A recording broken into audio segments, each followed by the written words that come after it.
Scott's Car Stuff. What's on today? Something a little different. I've bought myself a new tool, very important tool. So, I have bought myself the Unimig Viper 120. It's a promo pack. It is a gas and gasless MIG welder. A smaller one, small enough for do-it-yourselfers. So I just got it. I'm going to open her up and we'll have a look at what's in the box. It's as I said, it's a kit, promo kit. Why did I buy Unimig? Why did I buy this particular item? So the reasoning is a guy came to work probably a month or so ago, professional welder to do a big welding job, and he essentially built a caravan chassis in a day with a small Unimig gas MIG welder, so maybe 180 amps. The 120 stands for amps, which is welding power, if you will. I'm not going to be doing anything that serious. He did that whole job, brilliant welder. The result was excellent. So I thought, gee, that Unimig is a good one.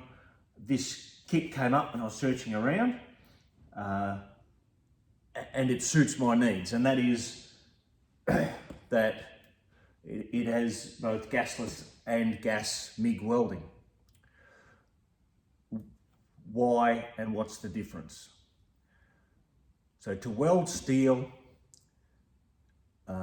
if you do not protect the hot metal from the molten metal pool, if you will, from oxygen, it oxidizes and makes a bad weld. There are two ways that you can do that.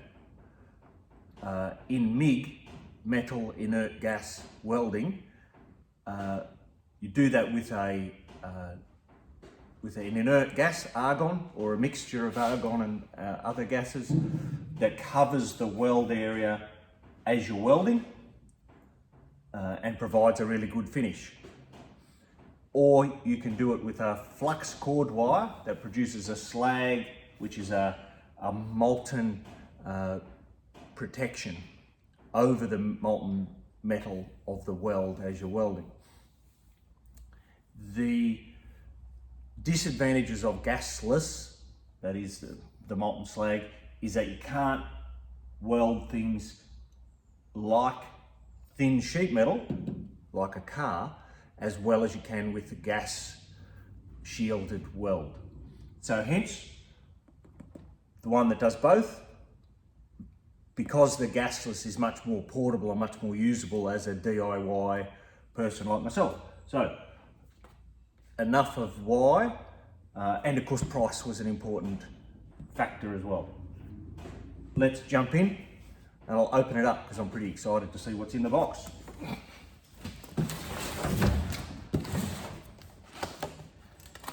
And this box I haven't opened up first.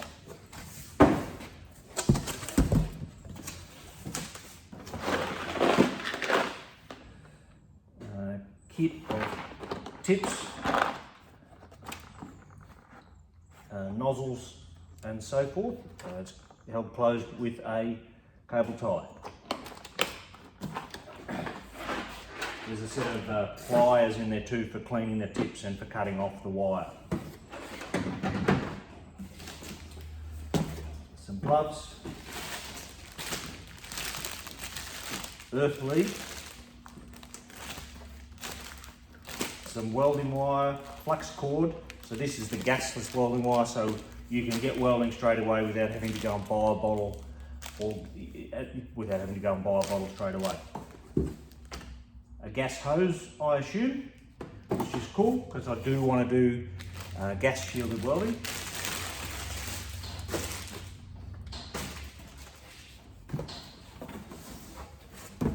A helmet,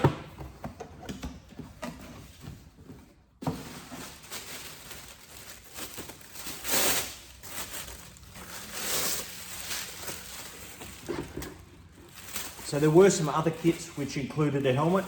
If you think back to the 1970s, so it was a handle with a metal shield and a fully dark visor on it. Unlike this, you know, a more modern type of automatic welding helmet, which is awesome.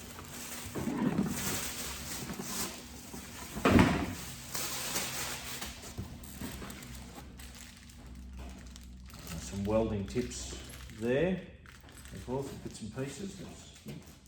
Oh, clamps for the hose, and I'd say some fittings for that as well.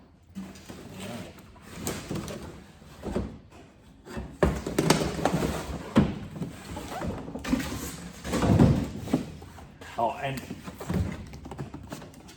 it goes without saying that this is a 240 volt single phase welder. I don't have 3-phase easily available to me in my shed, so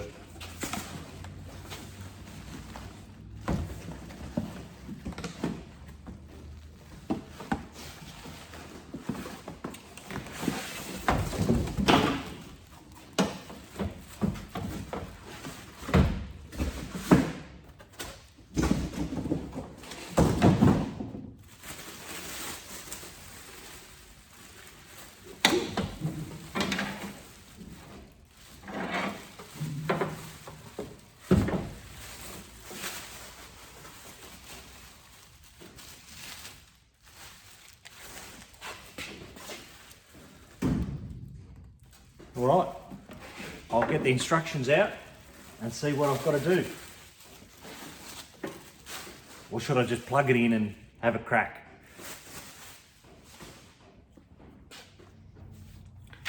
It is important that the things that you weld are clean and free from impurities. I have a couple of bits of quite thin galvanised sheet metal here, which I'm going to try and weld. I'm not going to do anything very clever. Even the galvanising needs to come off when you go to weld, because that's another impurity, that's zinc on the surface, and that will create a poor weld. Righto, so I'm going to clean them off with a sanding disc on an angle grinder, and then I'm going to have a crack at welding. It goes without saying that whenever you're using any power tools, whether it be the grinder, the welder, drills, whatever it might be, that you use the appropriate safety equipment, safety glasses,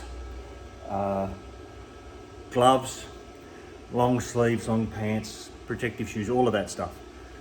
Ultimately what I'm saying is read the instructions. All of the safety instructions have got that in there. So wire size set to 0.8. I'm in the center, but what you can probably see is I sanded away at the edge of this sheet. Now this is probably a bad example to start with, and just running the sanding disc on it, you can see that I've discoloured the metal there on the corner because how thin it is. Gasless MIG welders are not great, I believe, at doing thin sheet metal. This is what I have to hand at the moment. So I'm going to give it a go. I will turn it right down to the minimum setting for thickness. I will attach the earth clamp, put on my safety equipment, and have a go.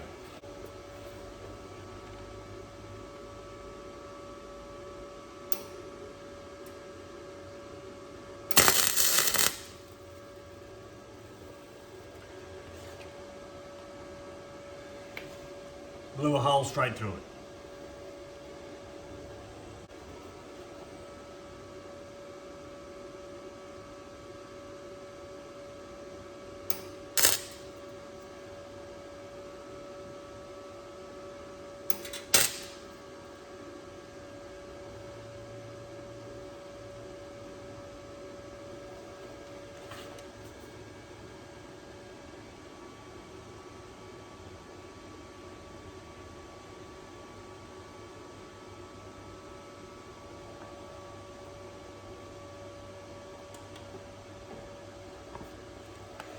I didn't have it set to 0.8.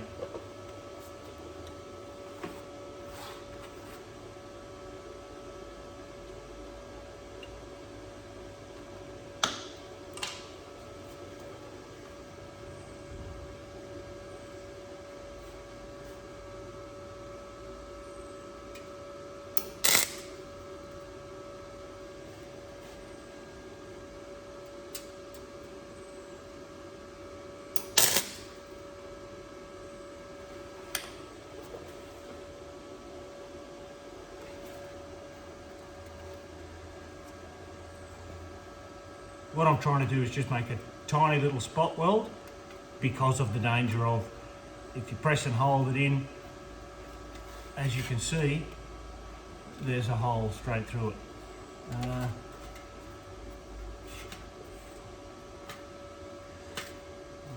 think that earth contact's pretty bad actually. That might also have a problem.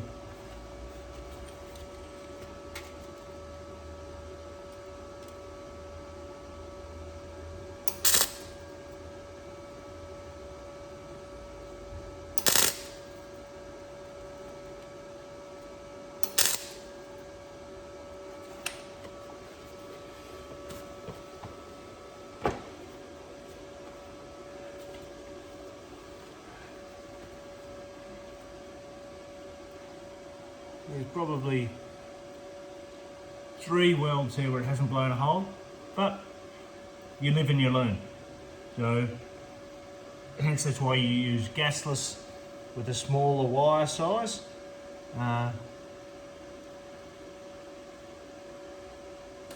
Practice makes perfect.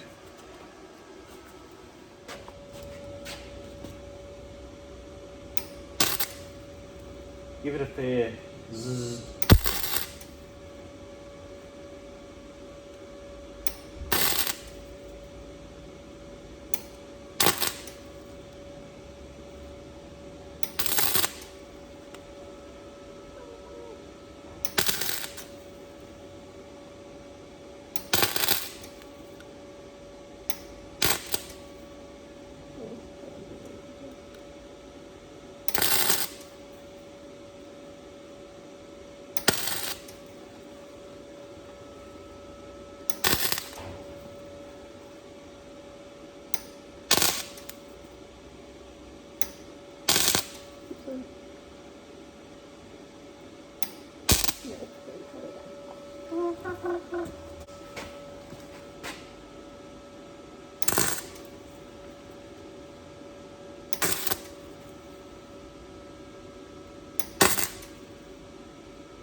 Alrighty. Alrighty. Thanks for watching this episode of Scott's Car Stuff and the welding team.